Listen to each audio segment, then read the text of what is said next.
So good evening all, thanks for joining us. We only have about an hour or so of time, so I really want to get started quickly.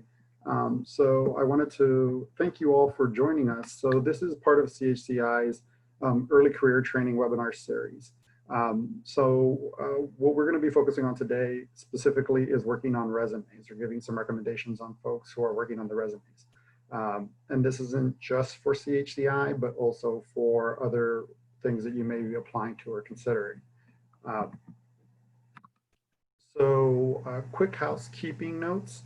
For those of you who joined our first webinar series on the Congressional Internship Program, we wanted to remind folks that the Congressional Internship Program deadlines are coming up. The first one is spring, the virtual program for spring, which will close on October 13th. The summer 2021 will close on December 1st. Fall will close on February 15th. And for those folks who are interested, you can apply to multiple programs at the same time. So you don't have to wait for one to close to submit. You could submit to all three programs if you are interested. The public policy and graduate fellowships, the applications for both of those programs will open October 1st and they will close on January 15th.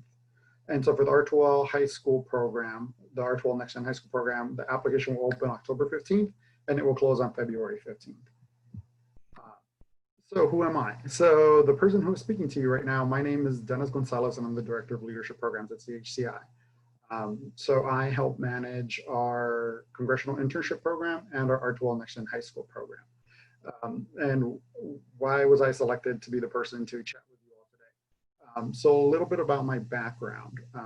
So besides working at CHCI and working in advocacy for a few years, I have also worked in higher education for several years.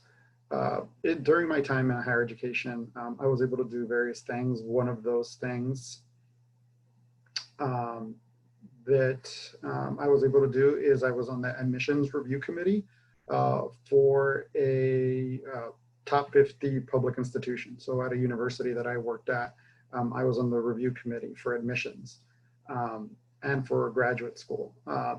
I've also been able to sit on a selection committee for a national scholarship program. And I've also been the head of a hiring committee to hire folks at different jobs that I've been a part of. So I've also been involved in the hiring committee to hire staff. So this comes from someone who isn't just doing a selection committee for a university institution, but also hiring folks and also for folks to get a scholarship. Besides the several thousand applications that we get at CHCI throughout the year for all of our programs. So I want to make sure that the background and the advice that I'm giving comes from a place of someone who's seen different kinds of applications in different forms. I will note that with a lot of resume advice, there's a lot of advice that's given from different people's perspectives. So each person that's giving you advice a lot of the time, there are some general rules, but there's also preference. So a lot of the preference that folks provide, a lot of the advice that people provide is basically based on preference a lot of the time. So I'm going to caveat some of the things that are preference, but also noting some of the things that are general standards that people expect. So as part of that conversation, I'll be going over a couple of those things. And as I'm chatting with you all, I will own my biases or certain things that I'm going to be like, hey, this is also coming from me personally, but you can do what you want with that information. But the first couple of things that I did want to share with you all is things that you should keep in mind.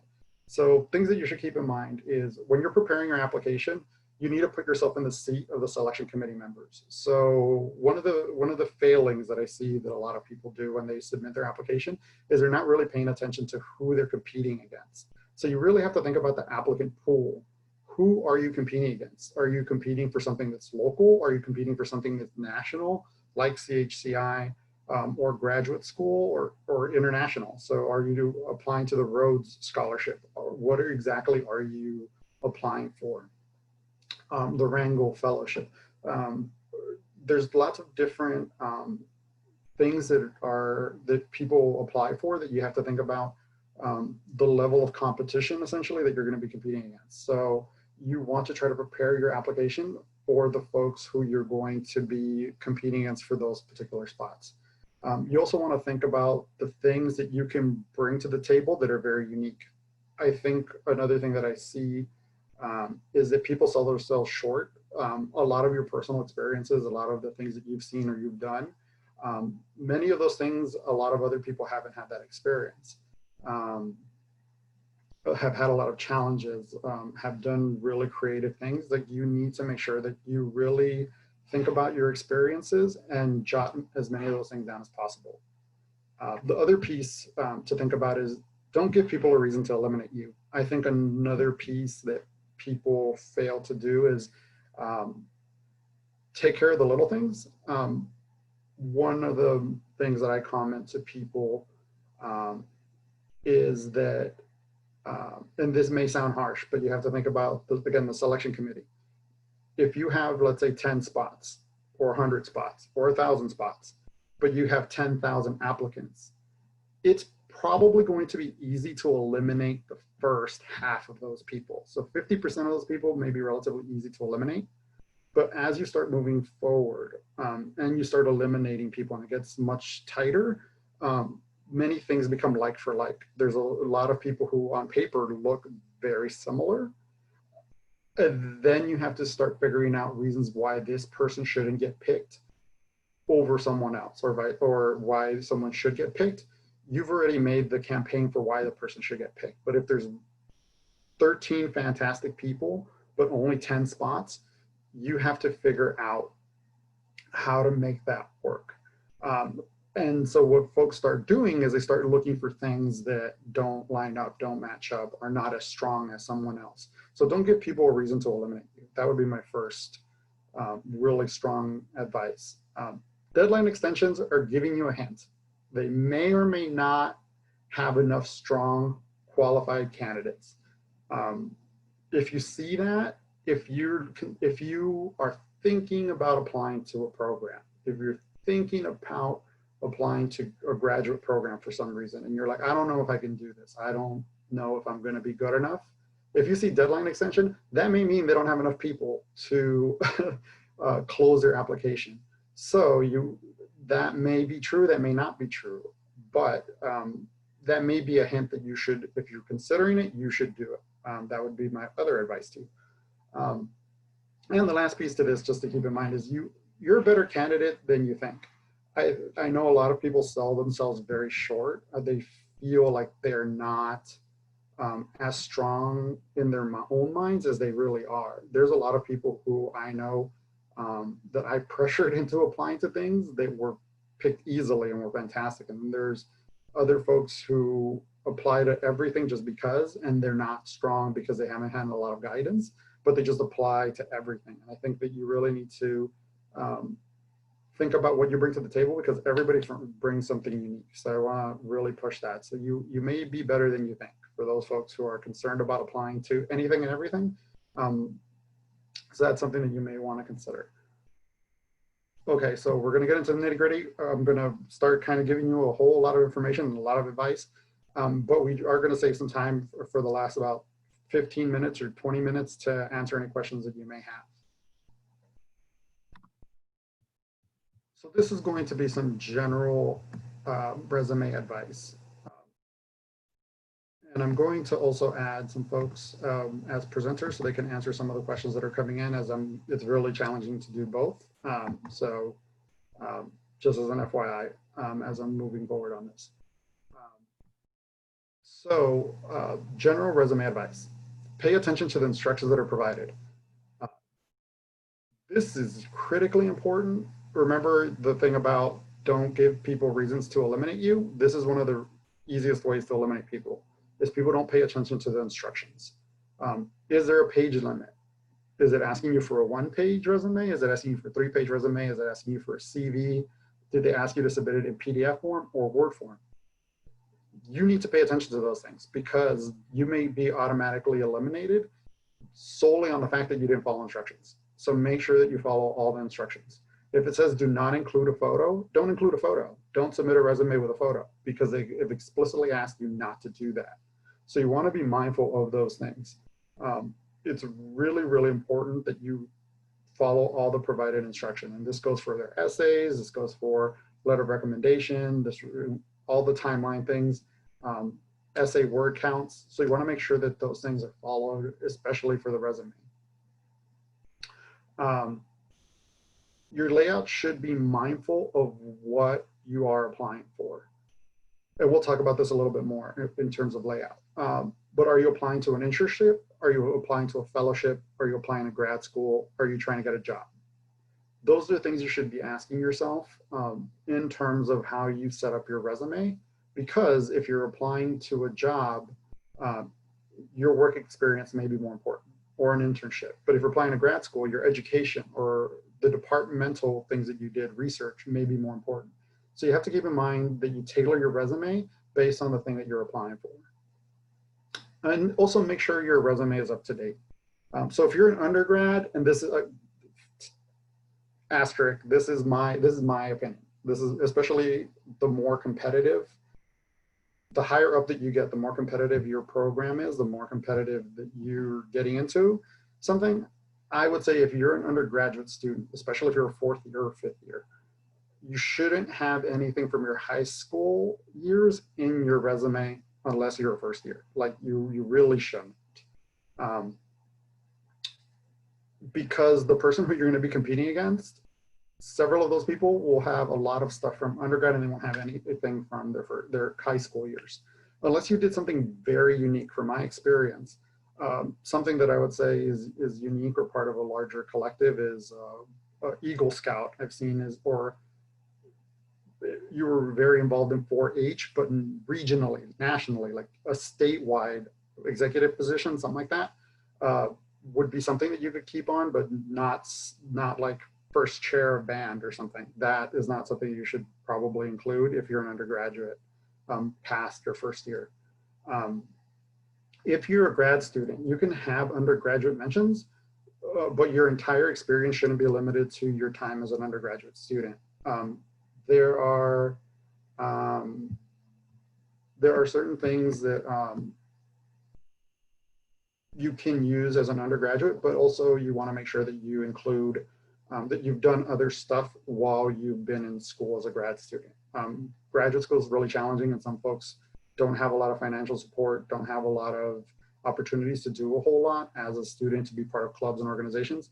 But you could have been a TA, you could have done research, you could be on your campuses,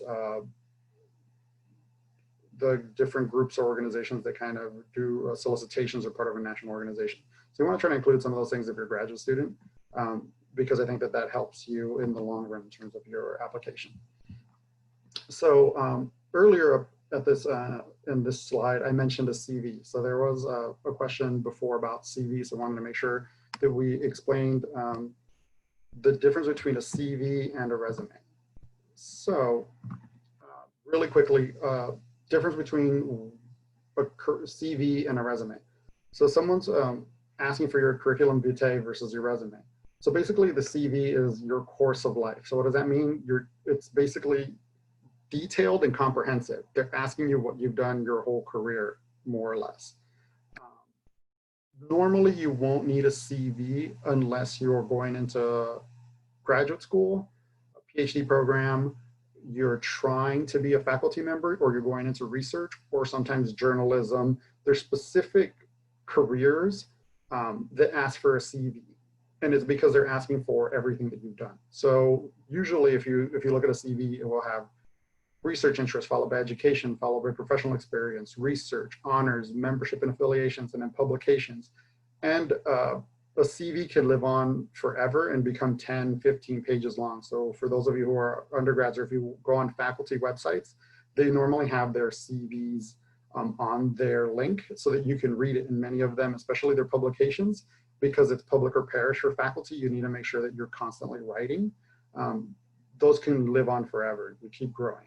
However, your resume should be your professional experience. Typically it's concise and it's a snapshot. So it's like your related work experience, your education, leadership, honors and awards sometimes, and skills. So that's going to be the difference between your resume and a CV. So CV is more of your whole life experience, your whole life career experience versus this particular thing that you're applying for, which is more of a limitation for a resume. So one of the major things to help you with your resume is formatting is key. The formatting of your resume is going to be really important, and we'll have an example closer to the end. But the presentation of your resume is going to be really critical because, again, if this review committee is reviewing 1,000 or 2,000 or 3,000 resumes, if one or two of them look funky, it'll really stand out. It'll really look weird to folks, especially for some of the more professional and standard organizations. So if you're applying to graduate school, they're going to want to look at a resume that's more like this. Or for a Congressional Hill experience, or sometimes some of the Fortune 500 companies. So in terms of presentation, what we would recommend is that you use a font size between 10-point and 12-point font. You want to use certain typefaces. So Calibri, Georgia, Garamond, Helvetica, Times New Roman. And you can kind of use maybe a little bit of a transition so that you want certain things to stand out. So you can do a little bit of mixing, but not a whole lot in terms of italicizing and stuff like that. But make sure that it stays consistent throughout the whole document. So don't go and start changing different fonts for different sections. That's going to be a lot for somebody's eyes. You want to try to stay consistent as much as possible. All of your bullets and sections and dates should line up. And what I mean by this, we'll show you at the end with an example. Everything should be straightened out. If one of your bullets starts here, the next one should start there, and the next one, and the whole document down, all of your bullets should line up. Again, if it looks really funky and they're all over the place, that could potentially eliminate you depending on the selector and the person who's trying to make an evaluation. Something as small as that, or the locations of all of your job, of your employment, of your schooling, if those things don't line up, that could eliminate you. So you want to make sure that you don't give people a reason to excuse that. You want to italicize or bold things that you want to bring to people's attention. Again, a selection committee is going to be reviewing a lot of resumes. They're going to be scanning these. So they're going to be moving quickly. Or if you're applying to a job, they're going to be moving through these very quickly. So you want to make sure that the things that you really want them to see stand out. Also, my recommendation is save your resume in a PDF format.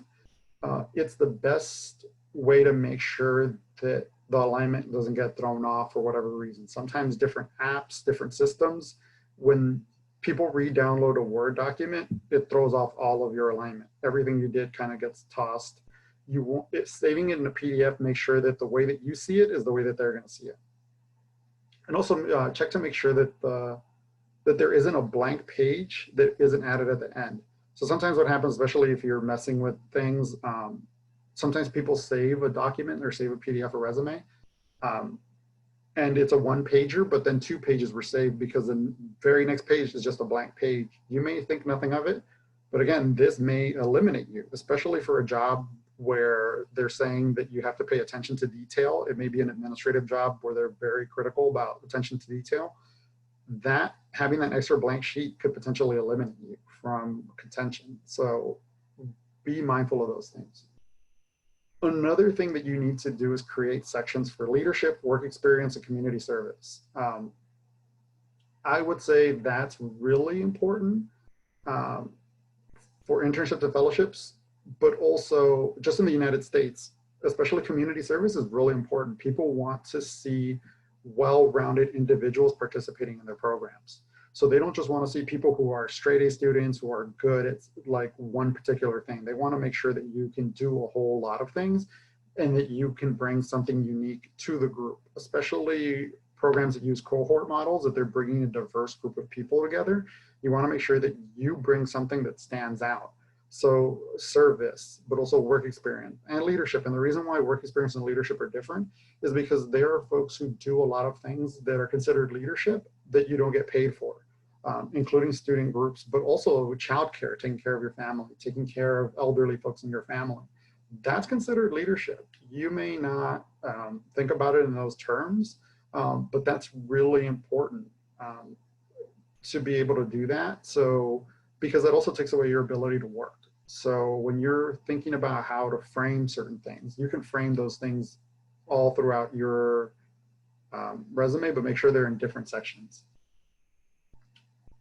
With these, when you're breaking things down into sections, include defined timelines for your participation. One of the things that's really frustrating, and I say this more with high school students, but it's also with college students, is that they'll say, I was in this club, or I was in the student group. But for me, I don't know what that means. I don't know if you were, is this a long-term commitment? Is this a one-time deal? Or have you grown in leadership in this organization? Have you been there for multiple years? So you're causing me to ask a lot of questions that I don't have the time to answer, so I'm just gonna move on. So you want to really look at making sure that you give people as much information as you can so that they don't have to come up with those things. But also I can make, I can infer certain things about people's commitment. You've been in the same organization for 3 or 4 years. You've constantly been involved. I'm making now assertions that you're committed to something. So that's good for me or for my organization that you're committed to things. People make these assessments in their mind when they're looking through your resume. So you want to make sure that you give people very clear understanding of what that looks like. Add achievements and awards section if possible. So if you have gotten regional, national, your university is giving you awards. For example, I was in Greek life. When I was in Greek life, my chapter gave me awards, my organization nationally gave me awards, and my university gave me recognition. If you have that, put that on there. Create something that because that also affirms that other people recognize your contributions. So if you can't have at least 2 to 3 things that you can put into your achievements or awards section, I would note those things in a whole separate section. I do want to note this about layouts. So as I mentioned, this is a very professional type format. This is a very old school format. So that here's another asterisk. That this is generally true for a lot of places, but isn't true for every place. There are layouts out there, and this way it's a note, that include spaces for photos or use different colors. A lot of tech companies, with younger leadership, they're really into these really dynamic. I've actually gotten some cool looking resumes that had different colors, but was this right for this organization? Was it, and that's a question that you need to ask yourself, is this appropriate for the way that this organization kind of presents itself? Because that could either hurt you or help you. So I'm under the belief that you want to try to be as, I wouldn't say conservative, but you want to make sure that you kind of fit the community that you're going to go into. Look at the website of the organization, see the style and the things that people do in the organization. I have seen companies where all of the staff wear funny hats and they wear silly hats in their profiles. That means that they're a little bit more playful than an organization that wears suits and is very professional. But you may roll the dice depending on if you want to work there, but also that tells you the culture of the place and how it is. So it's helpful, but it's also like you want to roll the dice. I would not advise folks to do that. I err on the side of caution, but you're welcome to do that if you want, but you also run the risk of those challenges. So that's my caveat with the asterisk, that this is another one of my personal thoughts on this. So another thing that folks need to do is maximize your space. How long should your resume be? Don't submit a resume longer than a page for an internship. That's relatively standard. Fellowships may vary based on experience. So depending on the fellowship, normally most fellowships will tell you 2 pages or 3 pages. Hardly any time will someone not tell you the page limit for a fellowship or internship. unless it's a very senior fellowship. So the 10-year rule. So for those of you that are not aware, generally what people give, and it's kind of I put a 10-year rule because it's kind of like a myth, but it's a standard practice that people follow, is that you should have one page on your resume for every 10 years of experience. I would say once you're about 25, 26, you could probably kind of make it a 5-year rule as you're moving forward. But generally it's expected that if you are within college or a few years out of college, that it would be about a page, because you haven't been in the workforce, in the workforce basically long enough to have a longer one. That isn't to say that that's true for everyone, but it's a general expectation and standard that folks have. Dimensions can vary. So maybe when you were younger, somebody told you that you should have 1 inch around. That's not necessarily true. Look for instructions on limitations. Some still do, very old school, but some places do still have 1 inch margins, restrictions. Most places will give you a little bit of leeway. They will be flexible with your margins. So to maximize your margins, make sure that you kind of go in, click on Word and mess with the margins. But I would say make sure that they're balanced. So if your left and right margin, if your left margin is 0.75, then your right margin should be 0.75. As if it's 0.5, then make sure the other side is 0.5, just so that it looks like there's parity in your pages. So it doesn't look like it's not balanced. Because again, these are little subconscious things that people do that may or may not hurt you. The other piece of this is make sure that your resume is still printable and it won't cut off. So if folks are reviewing your resume, they may be reviewing them online on a computer, but they may need to print them. So if they need to print them and your resume doesn't print, that's a problem, and that could be a problem for you. So you want to make sure that you can still print it even with the margins adjusted. And you don't want to go too far with pushing your margins, either on the top and the bottom or on the sides. The top third of your resume is really the most important part. So, and this is why people tell you tailor your resumes, adjust your resume. Because the most important thing, or the most important 2 things, should be on the top part of your resume. Why? Because people are scanning through like 1,000 resumes. They're scanning through 500 resumes. They're reviewing all of these resumes. So you want to make sure that when their eyeballs hit your page, that they're looking, that you have the thing that they're looking for. So a lot of graduate schools, they're looking for your undergraduate education because they're looking to see where you went to school. That does happen. Like they're looking for GPA. That does happen. But if you're applying for a job, you put your work experience, but also the work experience that's relatable to that job first, so that that's what they see. It's like, oh, you've done this work before. You've done similar work before. That's why it's really important, because if they haven't seen what they want to see more than halfway through your resume, they're going to move on to the next resume. They really don't spend that much time focused on a resume that doesn't seem like it's going to fit. And that isn't to say everyone in all organizations, but when you're in a time crunch and you're reviewing a lot of applications, this could be detrimental to you. So you want to make sure that you focus on moving the most important things up to the top. Things that you can cut to save space. So if you're really pressed and you really want all these cool things that you've done, if you're a part of CHCI Alumni Association or Alumni Group and you did the Congressional Internship and you want to make sure you have that, you want to make sure that you have your scholarships, and you want to make sure that your study abroad is listed. These are things that you can cut. They would make the most sense. So I would say, and this is my preference, but it's also things I've seen, is don't list your GPA or specific classes unless it's required. Note that this is slightly different for STEM related programs or STEM related majors. I know that certain engineering programs or certain things want you to know that you've taken certain classes. I know that that's really important. So you want to make sure that you figure out if that's something that's necessary. But for a lot of other programs, that's not really necessary. I would note that for GPA, also, if you're applying for a very competitive national program, and this is I'm trying not to be harsh in the way of saying this, but your 3.2 is probably comparative or marginal to a 3.2 or 3.3 of somebody else.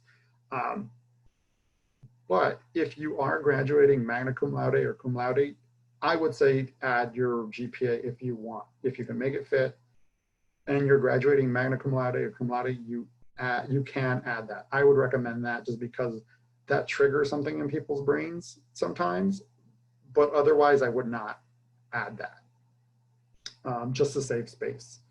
Don't include an objective. An objective is an old-timey thing that people used to do that now you're specifically sending your resume to a specific thing, to a specific link that you don't necessarily need the objective. For example, CHCI, for me, our Congressional Internship program, you're applying, you wrote essays, you submitted a letter of reference, and you're applying to the Congressional Internship program, and you submitted a resume. And I've had people that submitted a resume that said objective to become a congressional intern through the, like, I know that. Don't waste time. Like, fill that space in with something that could be really important. So I would encourage you not to use an objective unless it asks you for one. References available upon request.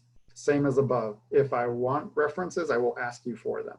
And I know a lot of jobs that think in that mindset that they will ask you for, if they want references, they're going to ask you for them. So you don't need to include that unless it specifically asks for references. Adding Microsoft Office is a skill. So if you don't have skills or you have your skills listed out, I've seen many people that put Microsoft Office. Microsoft Office was a skill when I was in high school because Microsoft Office was barely coming out or barely starting. And also folks can't do a lot of unique things like mail merge. There's people who say I have skills in Microsoft Office, but don't know how to do a mail merge or don't use Excel that well. So I wouldn't add that unless you're like very good at it and certified, but normally people put that on there and most people know how to use Word. So I would not include that.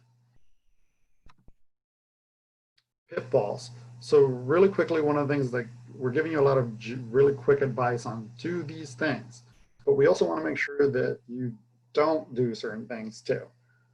So, and these are really simple, or these are some mistakes that people make. So we want to make sure that we touch on some of these. So pitfalls. So don't do the following. Don't use personal email addresses that are not professional. Use your name and use a number at Gmail. That's usually the best thing to do. I just put an example, but Bad Bunny fan 24, something like that. You would be surprised the emails that people use for things. I have seen in my experience. It won't help you. Like I said, if someone's looking for a reason to eliminate someone, you don't want to give them the email that you used as the reason to eliminate you, because that is a judgment call. I'm questioning your judgment. You don't want to give people a reason to eliminate you. So use a professional email. Don't forget to name your file. So people submit resumes, and then when you download them and it says resumes, I don't know whose resume this is. Again, you're creating extra work for people. Use your name to save your document. So for my resume says Dennis_Gonzalez_resume, and then _2020 if I created one this year, 2018, or my initials DJG_resume_year. That's it. Because then it's easier for people to find that file, especially if you're in consideration. You want to make sure you find that file. Submit your resume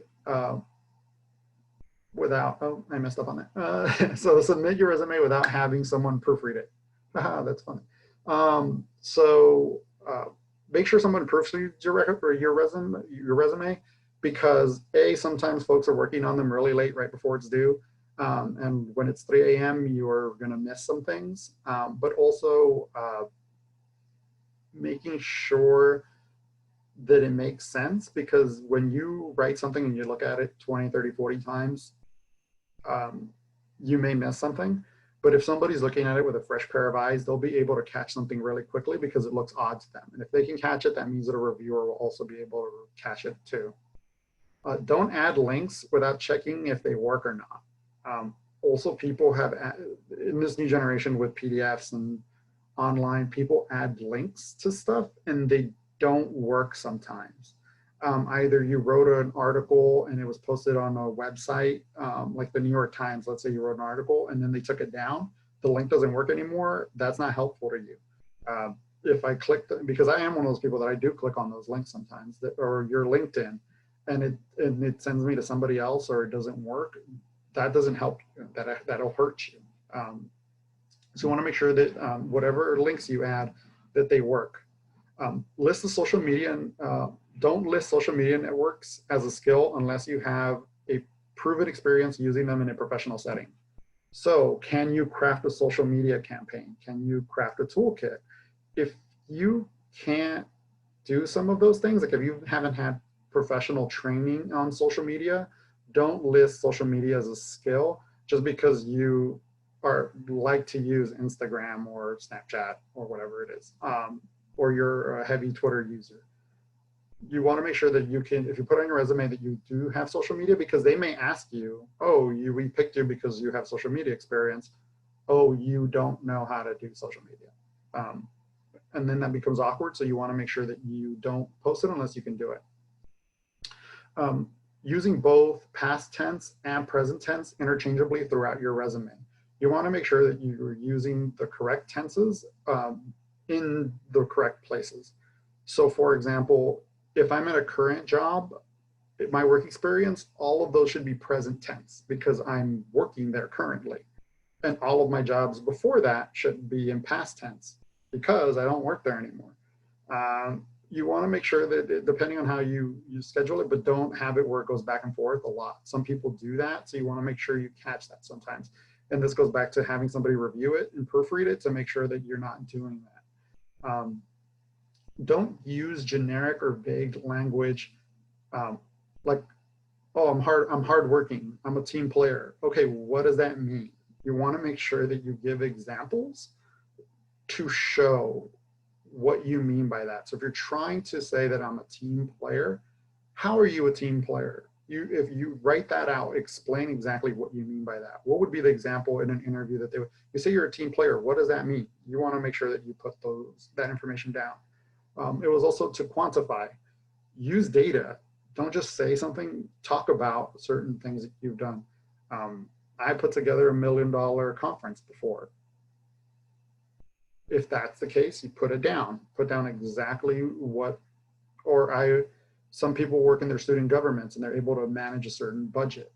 Talk about the budget that you were able to manage, the exact dollar amount and what was it used for. So you want to be sure that you quantify and you explain what those things are. And embellishing accomplishments. That's also really critical. And it goes back to the social media piece and other things. That's really, really important. And this goes back to don't eliminate yourself. Don't give people reasons to. Be honest and confident about the things that you do, but don't say that you did things that you can't back up. Don't say things that you can't prove or that seem highly questionable. As somebody who's been doing this a long time, or my boss has been doing this a long time and other folks, when someone says they've done something and then your like eyebrows raised because it's like, this sounds questionable, or like people are going to search it. I can Google search something. If you said that you were like, if you're published already and you name the article and I Google search it and you are not published, or you were given like a shout out because you helped like do some research, but you're not like, don't say that because somebody can search and that could actively hurt you. This also happens when people are applying to jobs. They flub a little bit what their accomplishments are, and you don't want to do that because if it can easily be fact checked, then that may become a problem for you. So those are the biggest pieces that we wanted to give. Before we move on to questions, I just want to cover a couple of items. So before we move on to that, first, here's an example of a resume. So when we're talking about resumes, this is actually from the Senate Diversity Initiatives. We work very closely with them, and they use this as an example. But we wanted to give you an example just to see what we mean by things lining up. If you look at where all the things start, they all line up. If you look at the bullets all the way down, they line up. The font is consistent. The locations of where the person in the timelines are consistent. So you want to make sure that you try to do that as best as possible, to make sure that all things look correct. And as I mentioned, some people can adjust a lot of the on the sides to try to like make everything kind of, but they're consistent and they're even. Even if the margins are a little tight on this one, they're consistent. So you want to make sure that some of those things, your resume does not need to look like this. You can be a little bit more flexible. You can use, I use very bold block spaces for my resume, but you should be consistent. So whatever it is, it needs to be consistent and clean and clear. So before we get into questions, I did want to do a quick plug. Thanks for coming. But we are also having upcoming webinars for CHCI. One of the next one will be on STEM and public policy. So what does that look like? What kind of careers does that mean? What kind of opportunities are there for folks in STEM?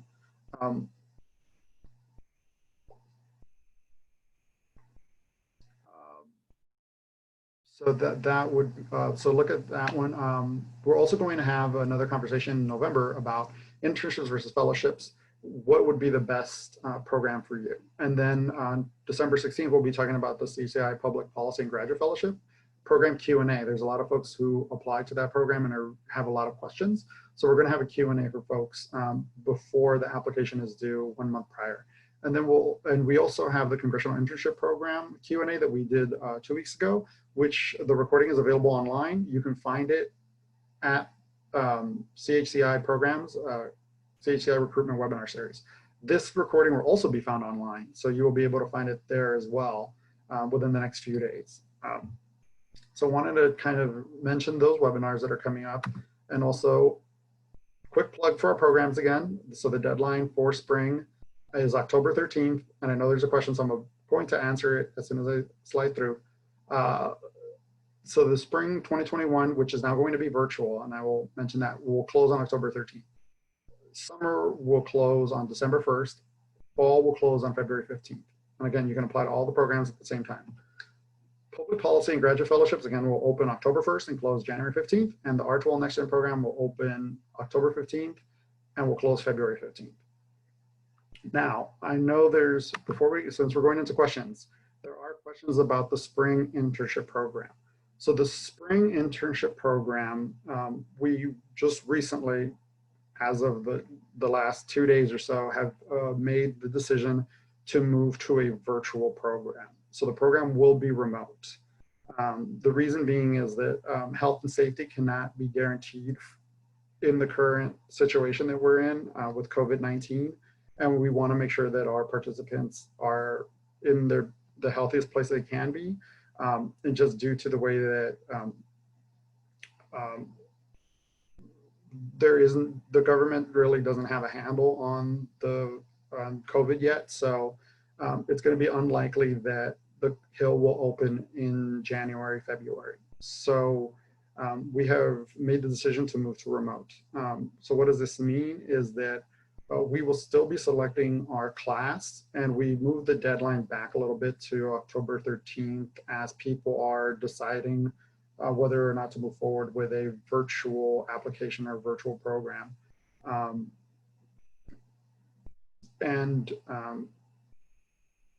We'll be making selection as normal, and participants will still be able to get the professional development that we normally get from the program, but also doing congressional internship work. However, they will be doing their work from home. And so it varies from office to office in terms of getting technology versus not getting technology, but I think we're working on that. And the Hill is also working on that, but that'll be how we're going to administer the program for the spring. Will be a remote or virtual program. So the website will be updated by tomorrow or Friday in terms of frequently asked questions, in terms of deadline, but we are moving to October 13th. Will the spring internship, next question, will be potentially any in-person activities in March or beyond? Possibly. Possibly, but it's very, very, very unlikely. So the likelihood of that happening is that a vaccine is found and administered like in the next month, which is highly unlikely. And if you follow a lot of corporations like Google, Twitter, and other folks, they're moving to summer at earliest. And that's still being decided. So many folks are moving in that direction. So there isn't 100% certainty, but it's pretty close to 100% certainty that the entire program will be remote.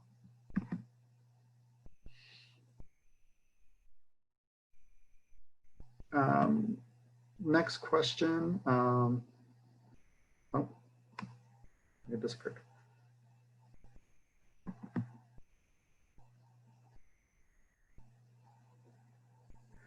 Will spring 2021 class be able to apply to the internship for other terms to get the DC experience? So no. So participants, we run on a cohort model as well. So there's any folks will be like you're competing against your pool. So the pool of folks that are competing in the spring, just because you're picked in the spring won't necessarily mean that you'll be picked later or in another cohort. So we are picking people based on the group.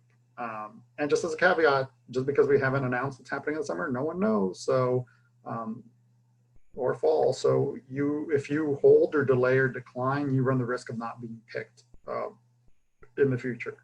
So that's a flag that I like to make to folks, just to make sure that if you choose not to move forward, that's a risk that you're willing to run. But one of the caveats that we have made is that folks were able to apply to different programs, and also just in general, CHCI will encourage you, support you, and help you in applying to other programs. The Alumni Association will help you, but also there's a lot of folks who will look at different programs and help provide you support and leadership in order to try to get into some other programs in DC if you're interested in applying to those as well. So there's another question. If you get accepted, can you apply again? If you get accepted and you decline, you can apply to the other sessions, but like I mentioned, just because you got picked in the spring doesn't necessarily mean you're going to get picked again. I can't tell you what to do, but these are highly competitive programs, and it's a challenge. So just because you got picked once doesn't necessarily mean you're going to get picked again. There's several people who were picked who applied more than once. We've had interns who applied like 6 times and got in like on the very last time they applied. So there's potential that may be the only time where you are selected, but I don't know that. We won't know that until we go through the process and select folks. What's the main difference between the public policy and the graduate fellowship? It's the pool. Public policy fellows, and this will be answered more in the PPF GFP webinar, but public policy fellows are people with undergraduate degrees, like you just received an undergraduate degree within the last 3 years. So PPFs, or public policy fellows, or have a BA or a BS, where graduate fellows are folks with advanced degrees, which are more specialized because they have graduate level experience, and also the work that they do in the office is different based on their experience level. So graduate fellows have a very unique experience because they're usually policy focused on specific things with specific members or specific committees because of their background and their level of education and experience.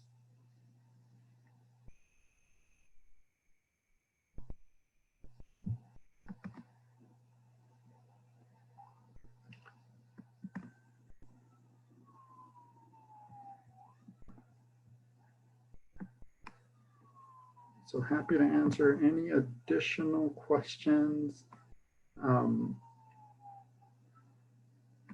about resumes or.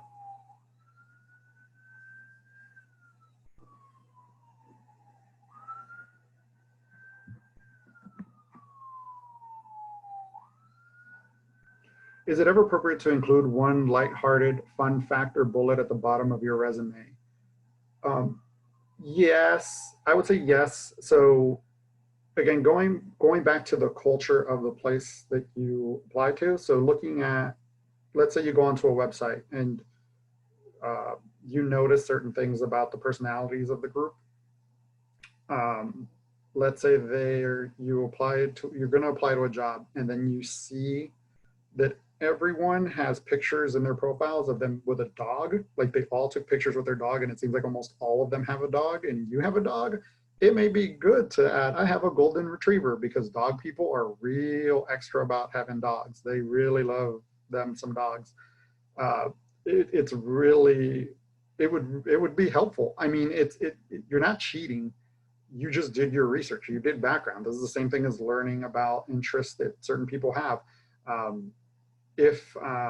For example, one time at a different job, I met the CEO of Electronic Arts, the video game company. He now is the president of Liverpool Football Club. But before, when we met with them, I knew that he liked soccer. I like soccer. When we met the first time, I started a chat with him about soccer, and he started talking about Liverpool for 20 minutes. That's something that you can use also in your resume. So look to see what those people are. Have a fun fact that's something that's more personable, but also don't just put a random thing in just to put it in. If you can do it tactically, then I would really encourage it. But also some people do like that. Again, this is a personal flavor thing. They want to get to know you. Some folks who like resumes will. For me, it doesn't hurt you, but it doesn't help you either.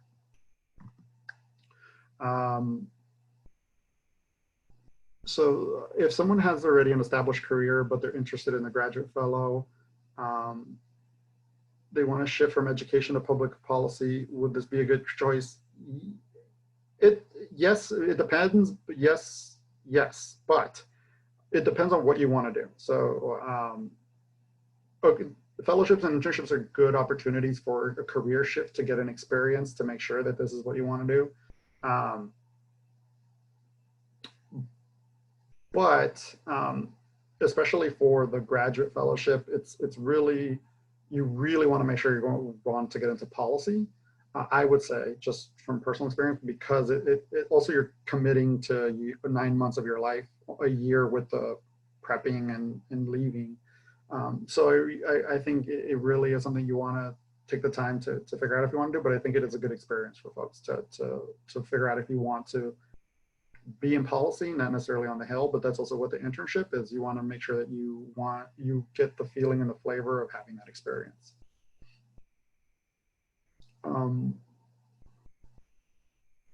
What experiences stand out for programs like the Congressional Internship? I think it varies for different people. I would say that I look for capacity for leadership, like opportunities to think about caring about community. Because I think you have to keep in mind that a congressional internship, this is public service. So everyone who works on Capitol Hill believes in public good, in the public service. Regardless of what ideological position or interest they have, they believe that government is part of the solution. That's why they're in DC, that's why they're on the Hill. So for me, I look for things that people do that helps the common good. If that means your church, if that means doing service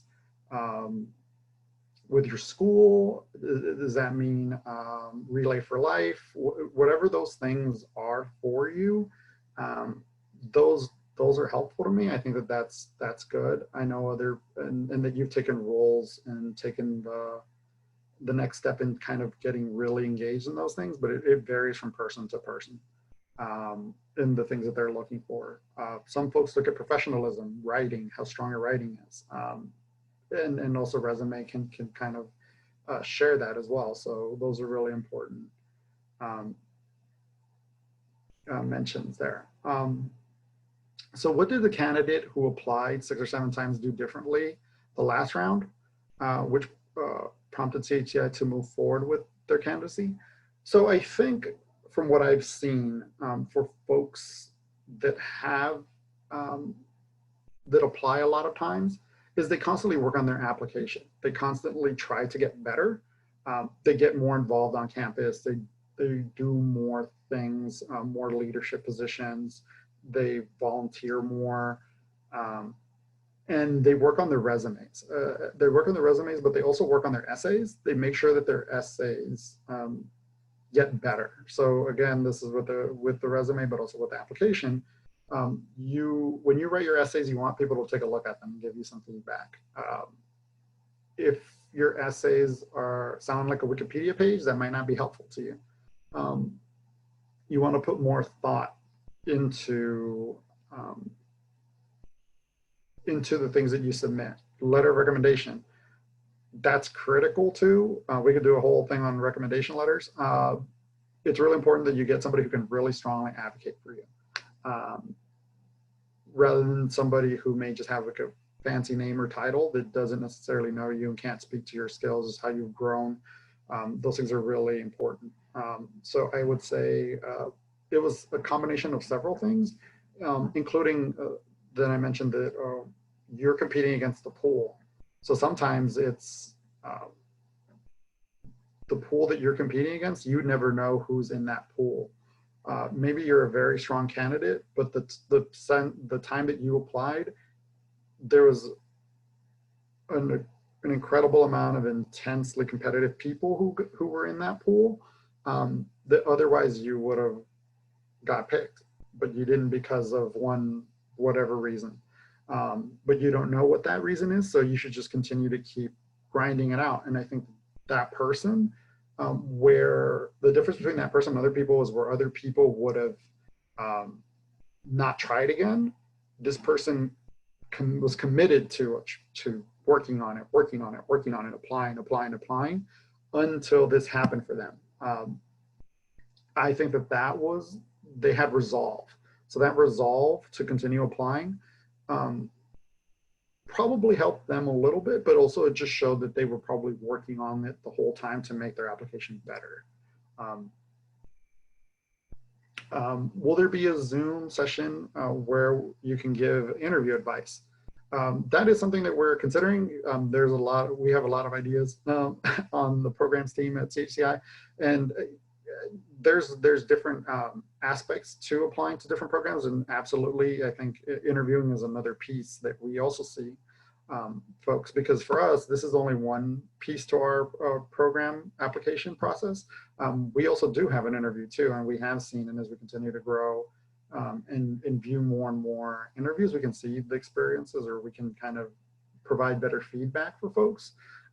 So yeah, that's definitely something that we can look to in the future to put also on our calendar for these recordings, to do an interview webinar. So yeah, definitely that's something we can consider.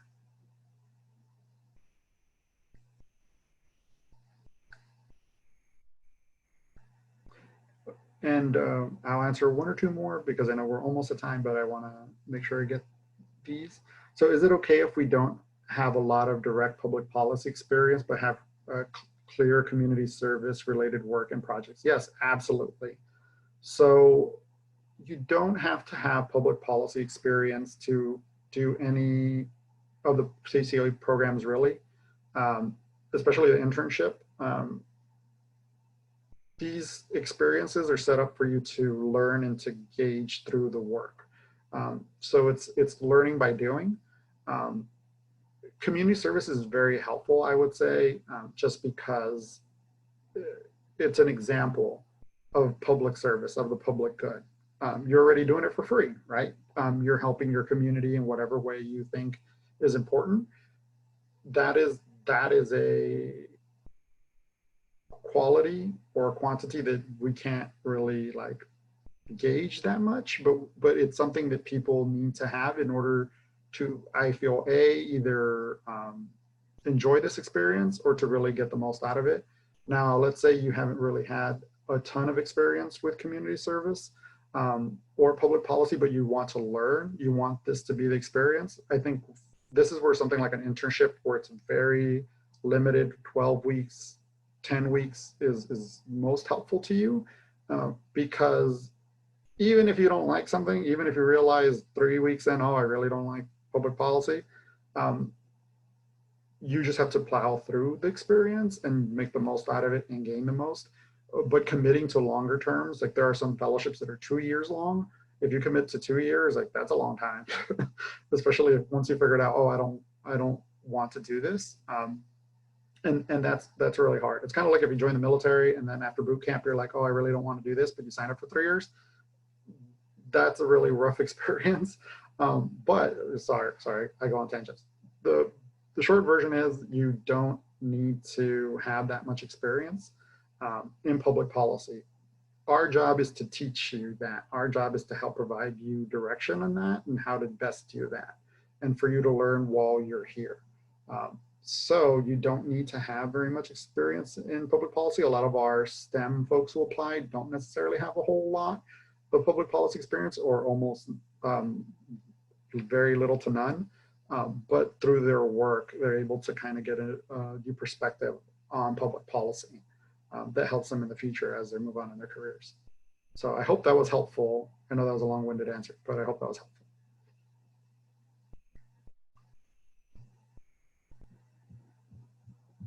And unless there's no other questions, I'll wait one more minute. If there's another question. Okay. If not, well, thanks again, folks. Really appreciate everyone who joined us today. And as I mentioned, we will be having another webinar specifically for STEM majors and talking about STEM, or not specific, but for STEM folks. So if you know folks who are in STEM or interested in what that looks like for public policy, we will be having that webinar in a few weeks. So please go on our website, check that out. John also shared the webinar series in the chat. So please click on that. That will also send you to our website, which will have the links to all of our different programs. So you can learn a little bit more about CHCI's programs there. And our spring deadline, again, has been moved to October 13th, and we'll be closing then. So hope this was helpful. If you have any questions, you can also email us at programs@chci.org. And thanks again for joining us.